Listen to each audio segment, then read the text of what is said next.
once again with the Renegade Master. We're going to be making the best home-cooked chip, better than restaurants. It's going to be the best chip you've ever had, and we're going to make it with just a pan of boiling water, really good roasting potato, and a tray with some oil and beef dripping.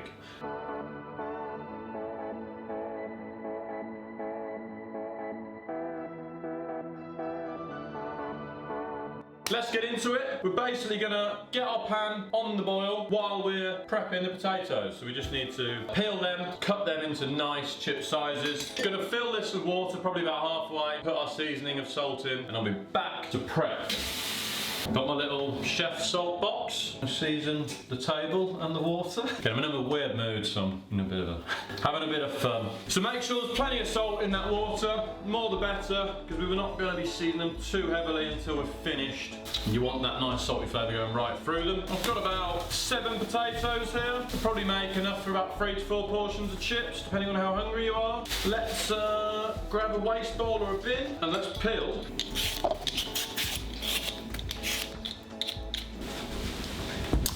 Cheesy joke time. What do you call a monkey that sells chips? A chipmunk.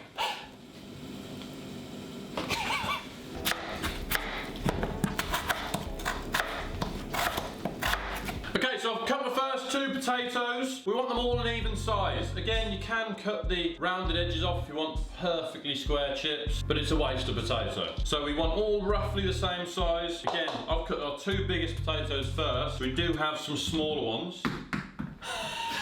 That's just run away, so we'll forget that. We just want rough size, they all cook evenly when we boil them. And again, we've got that nice rustic look then, so you have some thicker, some thinner, some crispier, some more fluffy. The perfect chip. And again, these will shrink in the oven because there's a lot of water, moisture in the potato. So when we dry them out with the fat on them, they do shrink. Quickly get the potato that ran away, wash him. Okay, so I've got the water boiling. Again, I didn't mention, potatoes are Albert Bartlett potatoes, perfect for roasting.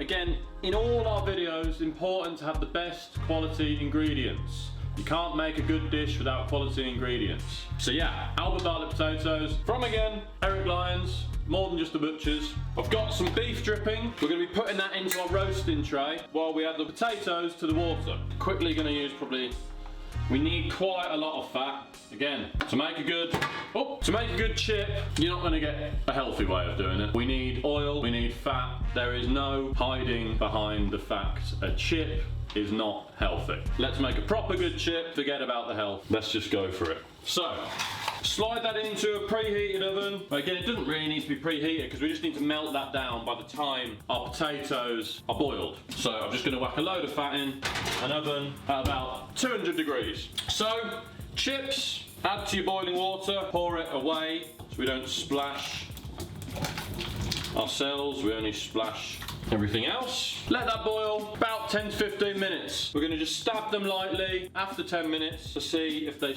break apart. We want them so they're basically about to break apart. See you in a minute. Okay, so after about 10 to 15 minutes, I've just kind of lightly stabbed our chips and the knife goes straight through them so they are slightly breaking up. Absolutely perfect. I'm going to turn that off, pour it into a colander.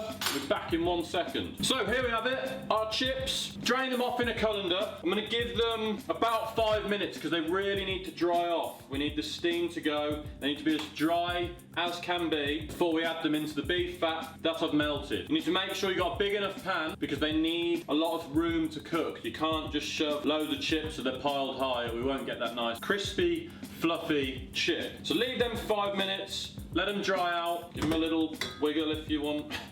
Don't break them up too much. We're going to be adding them to our fat in the oven, 180 for the first 20 to 30 minutes. Then we're going to give them a bit of a mix up in the fat again, just so they're all evenly coated. Finish them off on about 190, 200 for 15 minutes after that. Just give this 5 minutes. Left them for 5 minutes, still slightly steaming, but they will have dried off completely. Now slide them into our fat. By the looks of it, our tray went big enough. So I'm going to get another tray, pour a bit of the fat into the other tray, make sure they've got enough room to crisp up. So as you can see, the one pan's a bit big. That's got beef fat in. Got an idea. We're going to use oil. for the other one. We're just going to taste the difference. The chip better done in oil or beef fat. Let's find out. If they break up, doesn't matter. We want that crispiness. We've got smaller ones, larger ones, the crispy bits. That's what it's all about. We need something just to juggle these about. And then I'm just going to lightly season them. Get them all covered in the fat or the oil. We don't want them swimming or you'll just be boiling them really. Just enough to coat them so they crisp nice and evenly. Quick little season. And we'll see you in half an hour. Let's slide them in. Okay, so first half an hour of our chips have cooked. 180 degrees, 30 minutes. Let's see what they're looking like. We got our oil chips. That's the timer going off. And our beef fat chips. Exactly how I want them, just slightly brown on the top. And obviously, the underneath won't be brown. So this is the reason. We're gonna give them one toss and turn. Get all that goodness spread around your chips before we give them one last push in the oven, about 15 minutes. A lot of the oil has gone, so I might add a smidge more oil to the oil chips actually. We're gonna season them and slide them back in at 200 degrees for 15 minutes. The chips are ready. I'm very excited. Get them out. Our lovely oil chips. And our even more lovely beef fat chips. Well, in my opinion, I haven't tasted them yet. So, which ones are better? Well, the only way to find out is to try them. They're going to be super hot, so got a few minutes to burn. While we're burning them minutes, I'm going to tell you one of my amazing jokes I have logged in the back of my brain. It's full of really important information. So, I've remembered one of the jokes that's logged in the back of my brain. How do lions like their steak? Raw. Painful, telling me. If you like that one, just give me a comment, or if you got any other good jokes, subscribe and comment. Alright, let's try these chips. So beef fat and oiled. So we're going to go with a nice oiled one. It's really crunchy and crispy on the outside, lovely and soft in the middle. Don't want to burn my mouth. Safety first. There's nothing worse than a burnt tongue. Oh, super good. Super, super good. So crispy, crunchy, salty, peppery. Better than any takeaway chip, restaurant chip, McDonald's rubbish chips. That is a chip. How it should be done. Right, beef fat. I reckon these will be even better. Again, they're a bit hot because I've held the heat a bit more. Again, super crispy.